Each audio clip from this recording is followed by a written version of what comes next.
ခုပြောပြချင်တဲ့အကြောင်းကတော့ပဲခူးမြို့မှာအသက်14နှစ်အရွယ်9တန်းကျောင်းသားတည်ဆုံခဲ့သည့်ဖြစ်စဉ်မှာ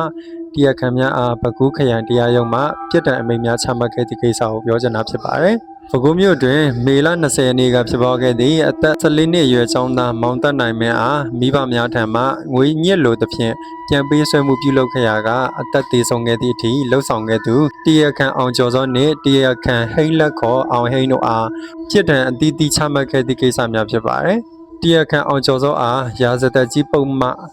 364အရာအလုံနဲ့ထောင်ဒဏ်20ကြာခံစေရန်နှင့်ဥမှ339နဲ့တစ်ခအရာတေမချင်းလေပင်ချိုးကွင်းဆွ၍တက်စေရန်တေတံကြာခံစေရန်၎င်းတရားခံဟိန်းလက်ခေါ်အောင်ဟိန်းအားရာဇသက်ကြီးပုံမှန်306အရာအလုံနဲ့ထောင်ဒဏ်20ကြာခံစေရန်နှင့်ပုံမှန်339နဲ့တစ်ခမြင်းဆောင်139အရာမတေမချင်းလေပင်ချိုးကွင်းဆွတက်စေရန်တေတံချခံစေရန်၎င်းအမိန့်ချမှတ်ခဲ့တယ်လို့သိရပါတယ်။တရားခံအောင်နိုင်ဖြိုးနှင့်အောင်ကျော်စောခေါ်ကျော်ကြီးတို့ကအောင်နိုင်မင်းအားတက်ရန်သွေးဆောင်ခေါ်ယူခဲ့ပြီးနောက်တင်းကူးကြံရွယ်ချက်ဖြင့်လူတက်မှုကိုကျူးလွန်ခဲ့ကြောင်းတရားခံဟိန်းလက်ခေါ်အောင်ဟိန်းသည်လည်းတရားခံအောင်နိုင်ဖြိုးနှင့်အောင်ကျော်စောခေါ်ကျော်ကြီးတို့က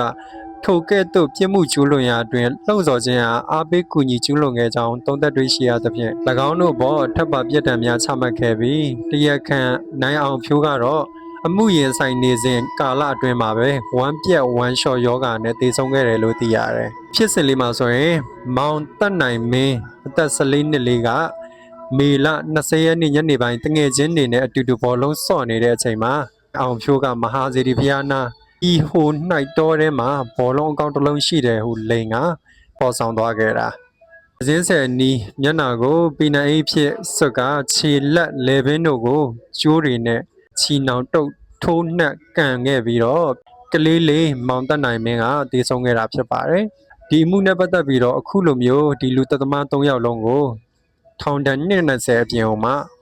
တေတန်းကျိုးခွင်းနဲ့စွတ်ပြီးတက်စေဆိုတဲ့အမိန့်မှာချမှတ်ခဲ့တဲ့အတွက်အတူကြီးကိုလည်းအထူးကျေးဇူးတင်ရှိပါတယ်ဒီမျိုးပြစ်ဒဏ်ကြီးကြီးမားမားချမှဒီလိုအမှုတွေပျောက်ကွယ်မှာဖြစ်တဲ့အတွက်ကြောင့်လည်းအားလုံးအတွက်ဒီကိစ္စကိုသိစေချင်လို့ကျွန်တော်တင်ပေးတာဖြစ်ပါတယ်